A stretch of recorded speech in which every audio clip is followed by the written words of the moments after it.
नमस्तेऽस्तु भगवन् विश्वेश्वराय महादेवाय त्र्यम्बकाय त्रिपुरान्तकाय त्रिकाग्निकालाय कालाग्निरुद्राय नीलकण्ठाय मृत्युञ्जयाय सर्वेश्वराय सदाशिवाय श्रीमान् महादेवाय नमः।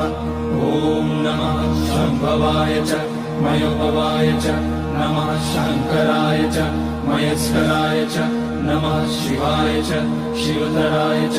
ॐ त्र्यम्बकं यजामहे सुगन्धिं पुष्टिवर्धनम् उर्वारुकमिव बन्धनान् मृत्योर्मुक्ष्यमामृतात्। नागेन्द्रहाराय त्रिलोचनाय